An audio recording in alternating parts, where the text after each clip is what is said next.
London vốn không nằm trong list những nơi mình dự định đến. Nhưng phải đi rồi, mình mới biết London gần Paris như thế nào và tại sao mình lại không đi sớm hơn nhỉ? Lần này, hãy cùng nhau khám phá một London rất khác thường ngày trong vlog của mình nhé!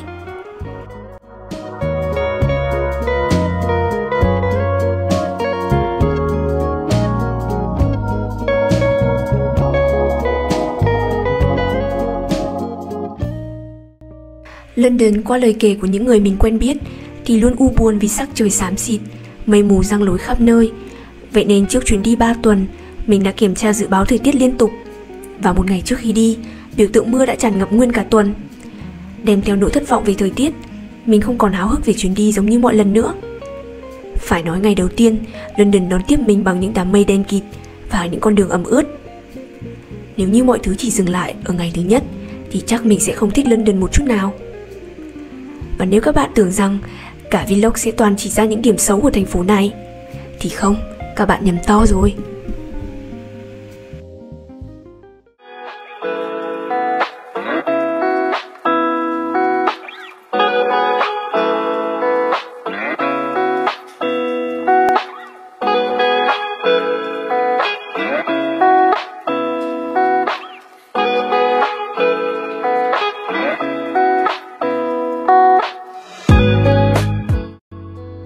London những ngày tiếp theo, trời nắng rạng rỡ luôn.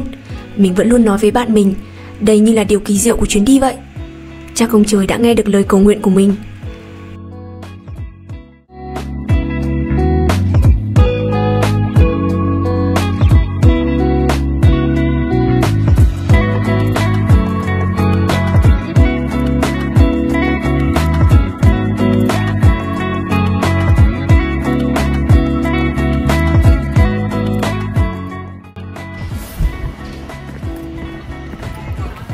Hôm nay là một ngày trời UK siêu đẹp, siêu nắng, rất hiếm hoi. Trời trong xanh, hơi rét một chút nhưng mà đi bộ ở bên ngoài trời rất là dễ chịu. Hôm nay các bạn hãy cùng mình đi khám phá UK trong một ngày đẹp trời như này nhé.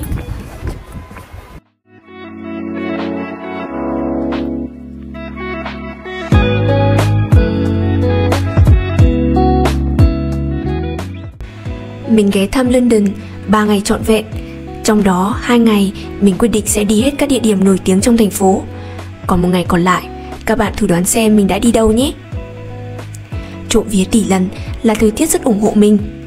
Dù có hôm trời âm u, nhưng mình chưa phải dùng ô một lần nào cả.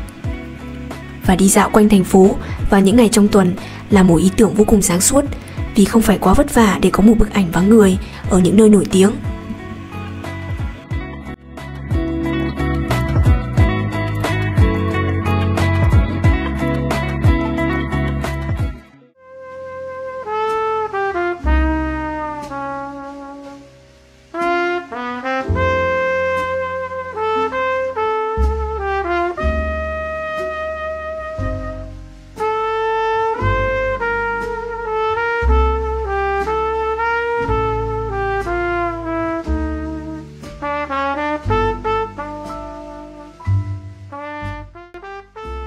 Một điều mình ấn tượng hơn về London là vẻ đẹp của thành phố vào buổi tối.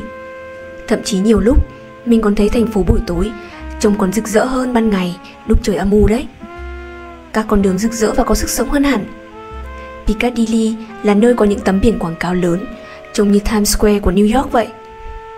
Để đi đến đây, mọi người có thể đi dọc con phố có hình vòng cung trông rất lạ mắt, tràn ngập những nhãn hàng hiệu nổi tiếng nhất trên thế giới.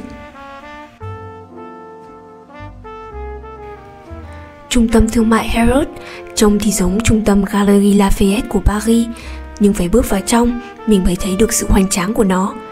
Cách bày trí của Harrods làm cho mình thấy thật sự choáng ngợp.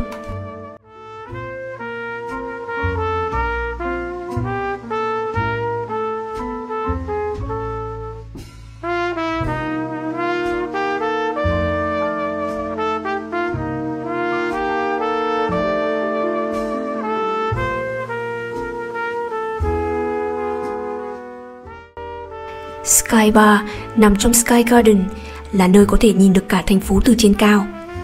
Với một ly cocktail cùng với tiếng nhạc tiếng cười nói vui vẻ là một trải nghiệm vui nhất trong chuyến đi lần này. Nếu có thời gian, các bạn nên đến đây vào ban ngày để có thể nhìn thấy thành phố rõ nét hơn nhé.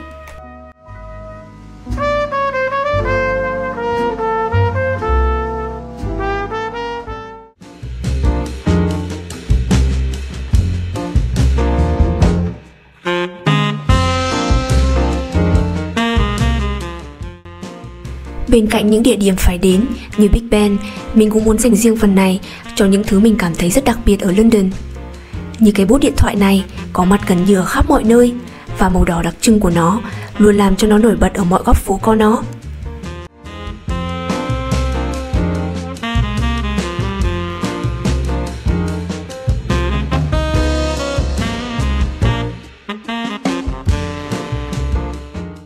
Tiếp theo phải nói đến xe buýt 2 tầng, một phương tiện khá phổ biến ở đây. Ngồi trên tầng 2 ngắm nhìn thành phố cũng là một lựa chọn không tồi trong chuyến đi.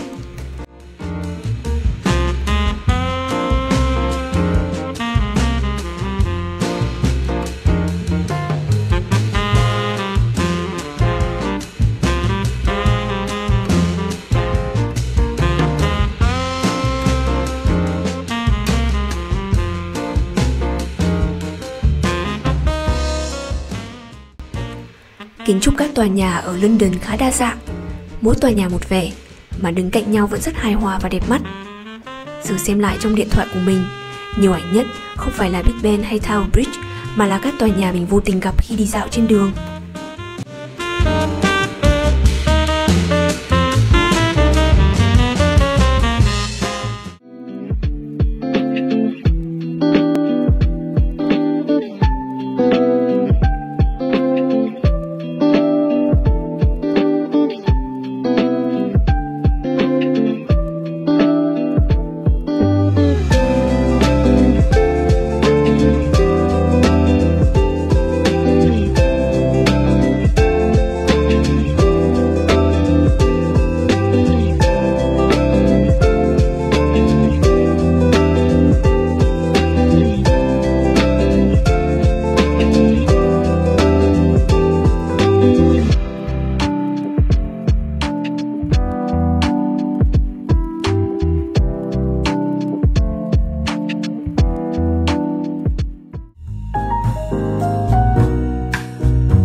Và với những fan của Harry Potter, những cửa hàng theo chủ đề này là những nơi không thể bỏ qua.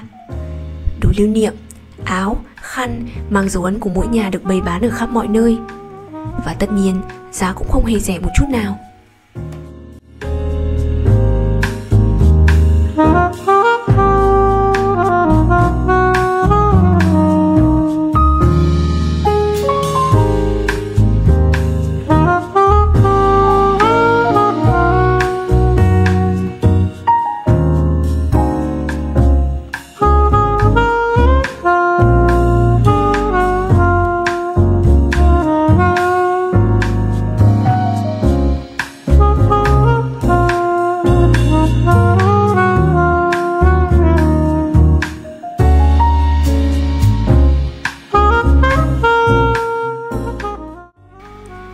Và các bạn cũng có thể dễ dàng tìm những đồ lưu niệm về để tặng bạn bè hay người thân. Từ những đồ vật mang dấu ấn của thành phố như xe buýt 2 tầng, bút điện thoại, xe taxi, hay những đồ vật có dấu ấn hoàng gia như nữ hoàng Anh, vương miện, hay hình ảnh những cận vệ hoàng gia.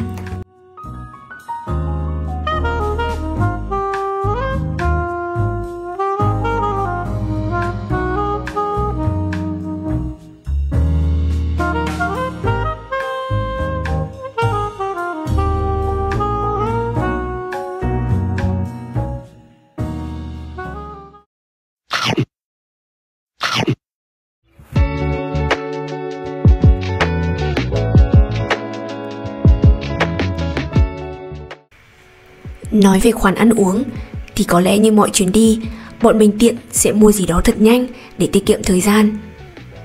Bữa ăn trông có vẻ giống Anh nhất chắc là bữa brunch của ngày đầu tiên. ngồi tận hưởng nhịp sống của thành phố và cùng trò chuyện những câu chuyện đã qua. Cũng là một trải nghiệm khá là thú vị trong chuyến đi lần này.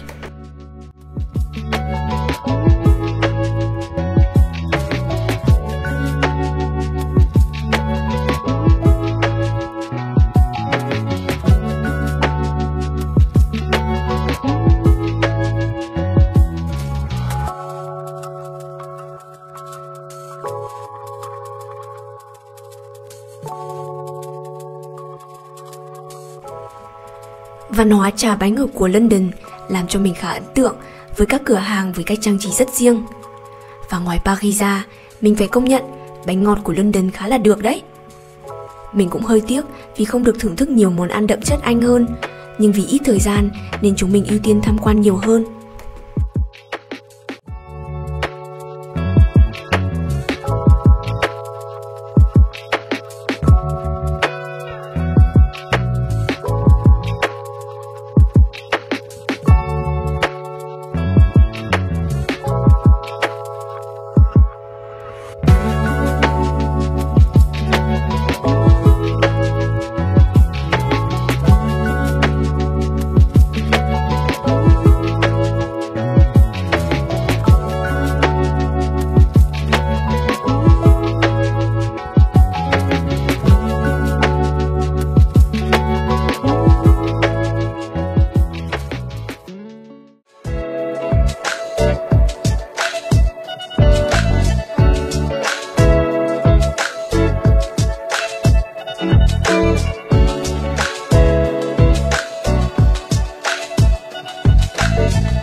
Và chúng mình đã dành ngày thứ 3 để đến thành phố Oxford, chỉ cách London 2 tiếng đi tàu.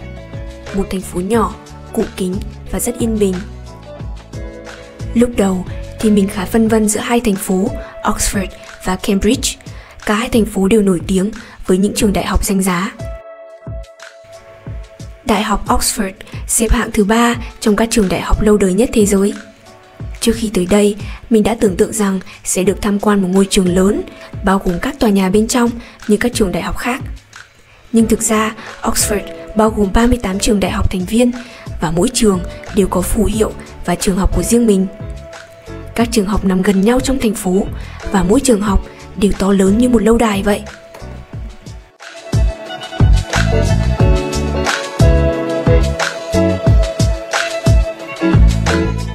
Cả thành phố giống như một bức tranh cổ. Mỗi một ngôi trường đều tạo nên nét đặc sắc riêng cho nó. Không biết cảm giác được học ở đây sẽ như thế nào nhỉ?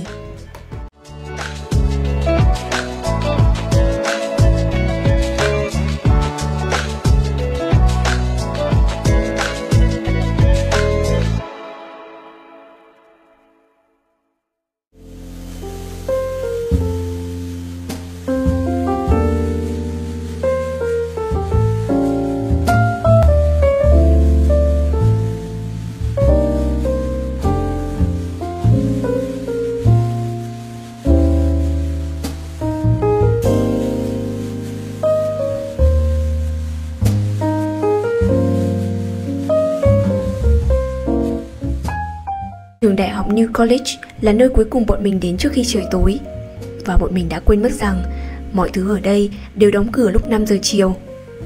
Nhưng thật may mắn là bảo vệ vẫn cho bọn mình vào tham quan xung quanh, chỉ là không được vào trong các tòa nhà và làm phiền các sinh viên ở đây. Và mục tiêu của bọn mình chính là khuôn viên này. Đây là nơi có cảnh quay trong bộ phim Harry Potter và cái cây này thậm chí còn được đặt tên là cây của Draco Malfoy nhờ vào bộ phim này nữa cơ.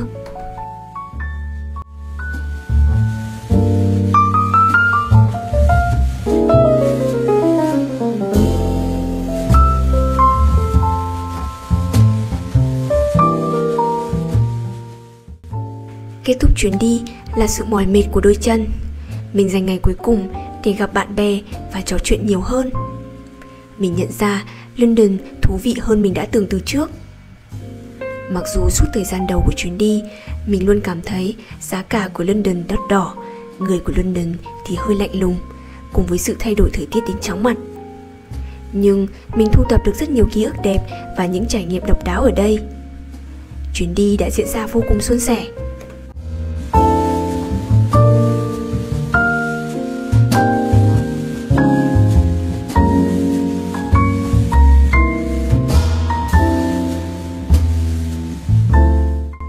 Cảm ơn những người bạn đã luôn sẵn sàng chào đón mình ở London. Cảm ơn thời tiết ở London đã bất ngờ đẹp đến vậy. Và cảm ơn các bạn đã theo dõi đến tận đây. Hy vọng rằng mình sẽ có thể quay lại London vào một ngày không xa. Hẹn gặp lại các bạn ở những video tiếp theo. Bye!